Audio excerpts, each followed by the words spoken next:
How a protest is going on or whatever. Yes, well, it's been going on for years. Yes. So, yeah, we'll keep going. I mean, basically, you know that I think Brexit was a stupid idea. We were chatting about that. Yeah, we weren't protesting before there was a referendum because, and I was as guilty of this as anyone. Yeah. No one thought they'd actually do it, or rather, no sensible person thought they'd actually do it. And of course, when they did it by a squeak. So Steve wasn't here right over here later. He started to protest quite soon after that. Yeah. We joined him about 18 months after that. Yeah. And every Wednesday when they have a PMQs, we're here. We also go and do the party conferences, and we're having dramas like their votes of no confidence and party leadership changes and stuff like that. We've been here as well. So yes. Yeah. Keep going. And I think, do you live here? No, just on holidays. Okay, so I don't know how it looks all the way from over there. I mean, I have seen some interesting Australian news footage where the news anchors were literally just laughing at Brexit, and it was as naked as that. And I can't blame them, frankly. I think in Australia we didn't think it would go through. No, and we were a little surprised when it did. Yes. Yeah, that was kind of the general. This is the attitude we had. But you have to remember that they go on about, it is true, 52% of those who voted to leave. 48% of those who voted to remain. There's a majority there. Yeah. But this is a constitutional issue that affects decades forward unless we change our minds again. Yeah. About 30% of people, of the electorate, people entitled to vote, didn't bother. And I think the number of people from the very first days of this, coming up to us going, I didn't vote, I went to the pub, I didn't think it happened, I'd have been with you guys. So not mandatory to vote? No? No, and that's a very good, I understand why you're surprised, because I do think that it should be mandatory to vote in elections and big things like that, as long as there is and you've got a none of the above option, haven't you? You don't have to vote for a party, or you can spoil the ballot, I guess. You can just put a line through it. Yeah, so you're not obliged to choose a party. But it spoil the ballot. becomes like apathy. Like you got to go, so you may as well make it count. And if you really don't want to, you don't have to. Exactly. So that's what we should have done, but we didn't. And so it actually works out 37% of the electorate voted to leave. Yeah. 36% voted to remain, and then the remainder, which is about 31, 32, whatever, didn't vote. Yeah. And many of them have regretted it. But we've had people coming up and saying that all along. But for about the last 18 months, 2 years, we have had people coming up to us saying, I voted leave, and God, I wish I hadn't. It took a while, but in the last couple of years, that has started happening. Yeah. And we have so many people coming up to us saying it reversible? That. Can you, well, anything's reversible in democracy. Yeah. We do have people coming up to us saying, when there's another referendum, I'll vote with you guys. Because I always say something. It won't be another referendum. Yeah. What it will be is what it always should have been, because we are a representative democracy. It'll be a manifesto commitment. And if a party stands and one of their manifesto commitments is we're going to rejoin. Yeah. That's that. You don't need a referendum or anything like that. Yeah. So, and if you don't want to rejoin, well, you're not going to go to that party then, are you? Yeah. Because it's not a small thing. That's going to be a major part of their manifesto. Yeah. That's not going to happen at the next one, which will be this year, because they're still bitching about it and flopping about it. They'll make Brexit work. They know they can't. But possibly the one after that, and certainly the one after that. I mean, I expect to see that as a key election issue, possibly in 5 years, maybe 10, but no less than that. It'll happen. Yeah. Because another statistic for you. So you're eligible to vote at 18. Of course, the youngsters are coming up. 80%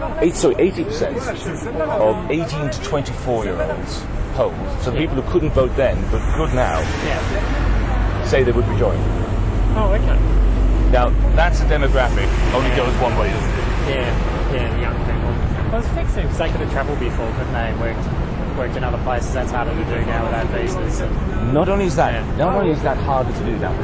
The EU approached the British government just in the last week or so with something that wasn't quite Erasmus and Freedom Travel, but it would be a sort of like 4-year opportunity for young people to have a 4-year pass to operate almost like they did then.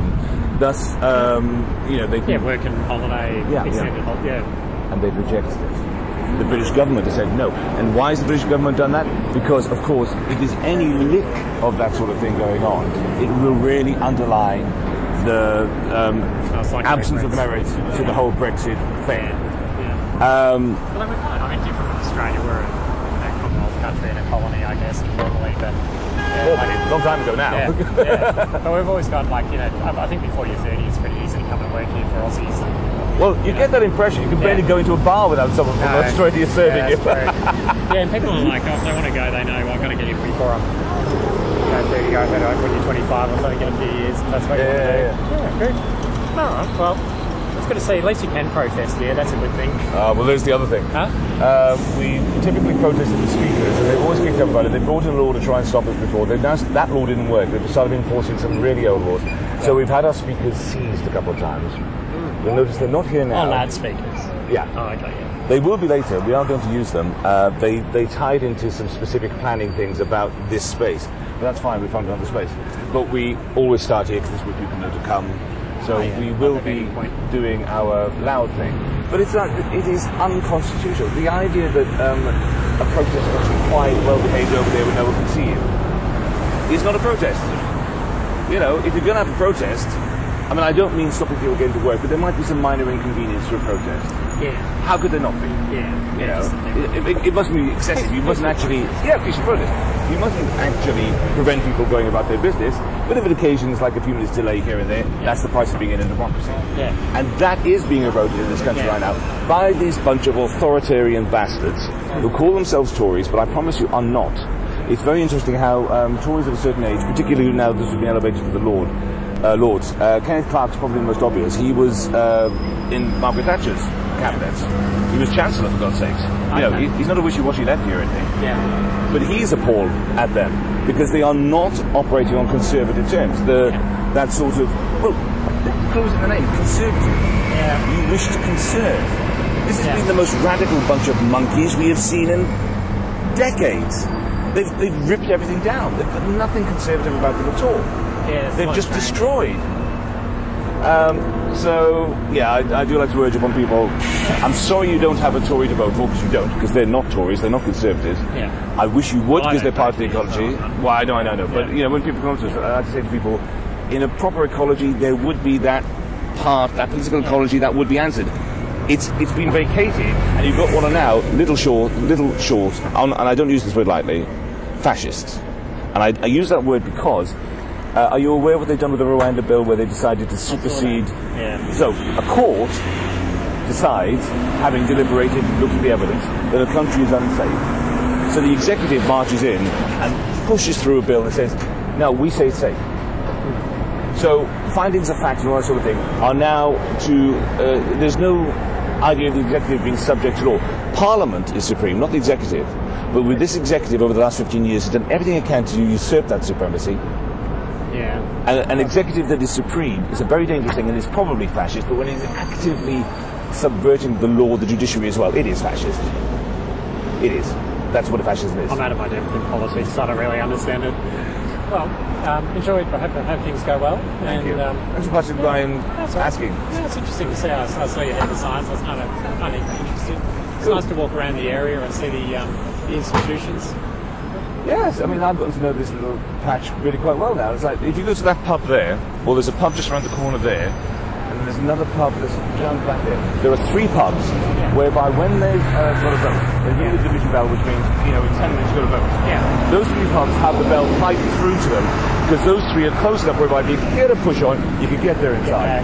Well, that does seem very British to me. Yeah. Makes me proud, that bit. All right, we'll see you. Enjoy your day. You too.